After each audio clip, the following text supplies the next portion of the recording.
नमस्कार। आज की इस बेहद दिलचस्प चर्चा में हम सीधे गोता लगाने वाले हैं दो बहुत ही प्राचीन और गहरी कथाओं की दुनिया में। देखिए, ये सिर्फ बीते हुए कल की कहानियां नहीं हैं, बल्कि ये वो कथाएं हैं जो हमारी आंतरिक शक्ति, सच्चे ज्ञान और विनम्रता के परम सत्यों को बिल्कुल नए नजरिए से पेश करती हैं। आज के इस सफर में हम देखेंगे कि कैसे दो एकदम अलग-अलग परिस्थितियों में भयंकर शारीरिक सीमाओं और बहुत बड़े संकटों के बावजूद आत्मा की शुद्धता और सच्ची भक्ति ने आखिरकार सबसे बड़ी जीत हासिल की। तो चलिए बिना किसी देरी के इस शानदार यात्रा की शुरुआत करते हैं। अब आगे बढ़ने से पहले जरा एक गहरी बात पर विचार करते हैं। एक सच्चा ज्ञानी आखिर होता कौन है? ये एक ऐसा सवाल है जो हमारे रोजमर्रा के सोचने के तरीके को सीधे चुनौती देता है। हम अक्सर बाहरी सुंदरता, रंग-रूप या शारीरिक पूर्णता को ही किसी की सफलता या ज्ञान का पैमाना मान बैठते हैं, है ना? लेकिन क्या सच में ऐसा है? क्या एक बिल्कुल स्वस्थ और परिपूर्ण शरीर ही ज्ञान का असली घर है? या फिर सच्चाई ये है कि सच्चा ज्ञान शरीर के इन सभी सीमाओं से बहुत ऊपर सीधे हमारी आत्मा से जुड़ा होता है? इसी सवाल को दिमाग में रखते हुए आइए आज की अपनी पहली केस स्टडी की ओर बढ़ते हैं। भाग 1, अष्टावक्र का जन्म और उनका शाप। तो हमारी पहली कथा एक ऐसे महान ऋषि के इर्द गिर्द घूमती है जिनकी कहानी जितनी अनोखी है उतनी ही नाटकीय भी। अष्टावक्र का जीवन हमें ये साफ साफ बताता है कि असली ज्ञान उम्र या शारीरिक बनावट का मोहताज नहीं होता। बात बहुत पुरानी है।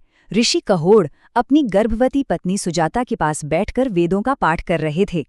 तभी कुछ ऐसा हुआ जिस पर यकीन करना मुश्किल है। सोचिए, गर्भ में पल रहे उस अजन्मे बालक ने अपने पिता के वेद उच्चारण में एक गलती पकड़ ली। गर्भ से ही आवाज आई, पिताश्री, आपका उच्चारण शुद्ध नहीं है। अब एक अजन्मे बच्चे की इतनी गजब की बुद्धिमत्ता देखकर खुश होने के बजाय ऋषि कहोड़ को बहुत गुस्सा आ गया। उन्होंने इसे अपना घोर अपमान मान लिया और तुरंत शाप दे दिया कि वह बालक 8 अलग-अलग जगहों से टेढ़ा पैदा होगा। और बस इसी शाप के कारण उस अद्भुत बच्चे का जन्म एक विकृत शरीर के साथ हुआ और इसी वजह से उनका नाम पड़ा अष्टावक्र। बचपन से ही अष्टावक्र का ज्ञान उनके उस टेढ़े मेढ़े शरीर से कहीं ज्यादा विशाल और गहरा था। लोग उन्हें देखकर अक्सर हंसते थे, मजाक उड़ाते थे, लेकिन वे हमेशा बिल्कुल शांत रहते। खैर, एक दिन एक बहुत बड़ी घटना हुई। अष्टावक्र को ये पता चला कि उनके पिता ऋषि कहोड़ को मिथिला के राजा जनक की सभा में बंदी नाम के एक बेहद घमंडी विद्वान ने शास्त्रार्थ यानी डिबेट में हरा दिया है। और उस हार का नतीजा क्या था? उनके पिता को सजा के तौर पर जल में डुबो दिया गया था। बस इसी एक बात ने अष्टावक्र को झकझोर कर रख दिया। उनके भीतर का जबरदस्त आत्मविश्वास और दृढ़ संकल्प जाग उठा और उन्होंने ठान लिया कि चाहे जो हो जाए वे अपने पिता को उस भयानक स्थिति से आजाद कराकर ही दम लेंगे। भाग 2, राजा जनक की सभा और अहंकार का सामना। अब जरा उस दृश्य की कल्पना कीजिए। मिथिला में राजा जनक की वो भव्य राजसभा। पूरी सभा देश के बड़े बड़े विद्वानों और अहंकार से भरे ज्ञानियों से खचाखच भरी हुई है। और उस बेहद तनावपूर्ण माहौल में एंट्री होती है एक शारीरिक रूप से विकृत लेकिन आत्मज्ञान से भरे एक छोटे से बालक की। अष्टावक्र के उस 8 जगह से मुड़े हुए शरीर को देखते ही पूरी की पूरी राजसभा ठहाके मारकर हंसने लगी। लेकिन तभी अचानक से अष्टावक्र भी बहुत जोर से हंस पड़े। राजा जनक एकदम हैरान रह गए। जब उन्होंने इस हंसी का कारण पूछा तो अष्टावक्र ने एक ऐसा जवाब दिया जिसने इतिहास रच दिया। उन्होंने कहा, मैं इसलिए हंस रहा हूं क्योंकि ये सभा ज्ञानियों की नहीं है, यहां तो सिर्फ चमड़े को परखने वाले लोग बैठे हैं। एक पल के लिए पूरी सभा में सन्नाटा छा गया। ये वो पल था जिसने उन सभी अहंकारी विद्वानों के खोखलेपन को पूरी तरह से बेनकाब कर दिया था। यहाँ सबसे दिलचस्प बात यह है कि कैसे एक युवा बालक ने महज अपनी शुद्ध बुद्धि और वेद ज्ञान के दम पर शास्त्रार्थ में बंदी जैसे अजय विद्वान की बोलती बंद कर दी। बहस के दौरान अष्टावक्र के तर्कों के आगे बंदी पूरी तरह से निरुत्तर हो गया और फिर हारने के बाद बंदी ने एक ऐसा रहस्य खोला जिसकी किसी को उम्मीद ही नहीं थी। उसने बताया कि वो दरअसल जल देवता वरुण का पुत्र है और उसने हारे हुए विद्वानों को असल में डुबोकर मारा नहीं था बल्कि वरुण लोक भेजा था। तो आखिरकार अष्टावक्र की इस शानदार जीत की बदौलत उनके पिता ऋषि कहोड़ सहित वो सभी विद्वान बिल्कुल सुरक्षित वापस लौट आए। भाग 3, अष्टावक्र गीता का ज्ञान और आत्मा का उपदेश। लेकिन देखिए, बंदी पर यह विजय सिर्फ एक घटना भर नहीं थी, ये तो एक बहुत बड़े दार्शनिक विचार की शुरुआत थी।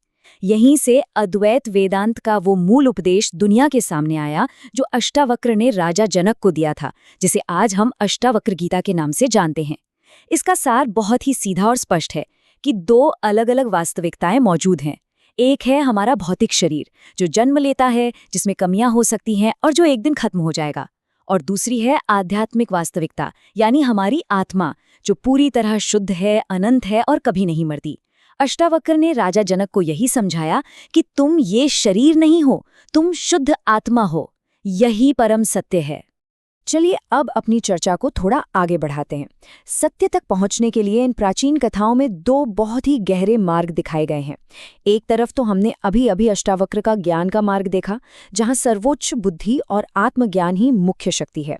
लेकिन इसका एक दूसरा पहलू भी है, भक्ति का मार्ग। इस मार्ग को पूरी शिद्दत से जीते हैं महान राजा अम्बरीश, जिनकी सबसे बड़ी ताकत है ईश्वर के प्रति उनका अटूट और बिना शर्त वाला समर्पण। भाग 4, राजा अम्बरीश और उनके अटूट समर्पण की शक्ति। इस नई कहानी में हमारी मुलाकात होती है सूर्यवंश के बेहद प्रतापी और धर्मात्मा राजा अम्बरीश से। वो अयोध्या के शासक थे और भगवान विष्णु के परम भक्त भी। उनका जीवन पूरी तरह से धर्म और गहरी श्रद्धा को समर्पित था। कथा बताती है कि राजा ने पूरे 1 साल तक चलने वाले द्वादशी व्रत का संकल्प लिया था। जब व्रत के पारण यानी उससे खोलने का समय आया तो एक विशाल भंडारे का आयोजन हुआ। लेकिन तभी एक बहुत बड़ी मुसीबत आ खड़ी हुई। अतिथि के रूप में वहां पहुंच गए ऋषि दुर्वासा, जो अपने भयंकर गुस्से के लिए बहुत मशहूर थे। उन्होंने कहा कि वो भोजन से पहले यमुना में स्नान करेंगे, और ये कहकर वो चले गए। अब इधर व्रत खोलने का शुभ मुहूर्त बड़ी तेजी से निकल रहा था। अगर मुहूर्त बीत जाता तो राजा का संकल्प टूट जाता, लेकिन अगर वो अतिथि के बिना भोजन कर लेते तो ये ऋषि का बहुत बड़ा अपमान होता। मतलब इधर कुआं और उधर खाई।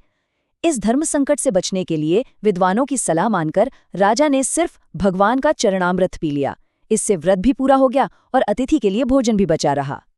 लेकिन ये बात ऋषि दुर्वासा से छुपी नहीं रही। उन्होंने अपनी योग बल से तुरंत जान लिया कि राजा ने जल ग्रहण कर लिया है। बस फिर क्या था, उनका गुस्सा किसी ज्वालामुखी की तरह फट पड़ा। उन्होंने इसे अपना घोर अपमान माना और गुस्से में आकर अपनी जटा उखाड़ फेंकी। उस जटा से पल भर में ही एक बेहद भयानक और जानलेवा राक्षसी पैदा हो गई, जिसे कृत्या कहा जाता है। और वो राक्षसी सीधे उस शांत और निहत्थे राजा को मारने के लिए दौड़ पड़ी।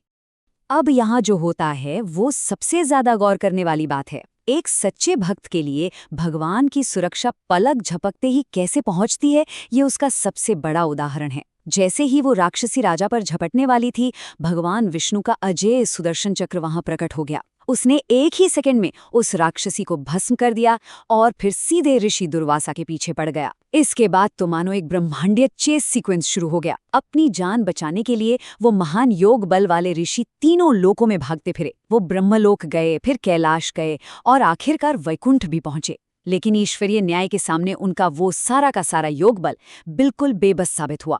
यहाँ पर कहानी में एक बहुत ही जबरदस्त मोड़ आता है। जब ऋषि दुर्वासा अपनी जान की भीख मांगते हुए भगवान विष्णु के पास पहुंचे तो परमेश्वर ने भी उनकी मदद करने से साफ इनकार कर दिया। भगवान ने बिल्कुल स्पष्ट शब्दों में कहा कि वे तो स्वयं अपने भक्तों के प्रेम के वश में हैं। उन्होंने उस अहंकारी ऋषि से कहा कि अगर अपने प्राण बचाने हैं तो वापस उसी भक्त के पास जाना होगा जिसका आपने अपमान किया है। यह घटना साफ साबित करती है कि इस पूरे ब्रह्मांड की सबसे बड़ी ताकत किसी चमत्कार या अहंकार में नहीं, बल्कि एक सच्चे भक्त की विनम्रता में बसती है। भाग 5, आखिरकार कैसे हुई अहंकार पर विनम्रता की विजय। इस पूरे ब्रह्मांडीय संघर्ष का आखिरी नतीजा किसी युद्ध या शक्ति प्रदर्शन से नहीं निकलता। इसका समाधान उस चीज से होता है जो आखिरकार सबसे ज्यादा ताकतवर होती है, और वो है क्षमा। ध्यान देने वाली बात यह है कि राजा अम्बरीश के भीतर रत्ती भर भी अहंकार या क्रोध नहीं था। जब डरे हुए ऋषि दुर्वासा भागते हुए वापस आए और राजा के चरणों में गिर पड़े तो राजा ने कोई घमंड नहीं दिखाया। इसके बजाय उन्होंने हाथ जोड़कर भगवान से उस सुदर्शन चक्र को शांत करने की प्रार्थना की।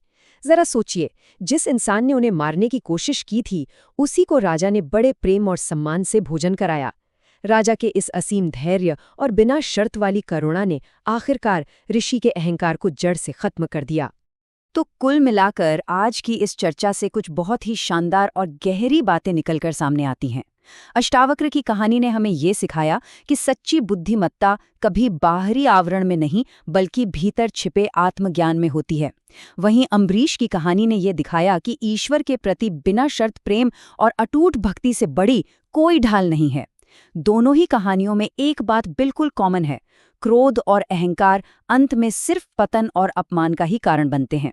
रास्ता चाहे अष्टावक्र की शुद्ध बुद्धि का हो या फिर अम्बरीश के शुद्ध प्रेम का, दोनों ही आखिरकार हमें परम सत्य और आध्यात्मिक विजय की मंजिल तक ही पहुंचाते हैं। तो इस पूरी चर्चा के अंत में हमारे सामने ये एक बड़ा सवाल खड़ा होता है, हम अपनी आम जिंदगी में इस दुनिया को और लोगों को कैसे परखते हैं?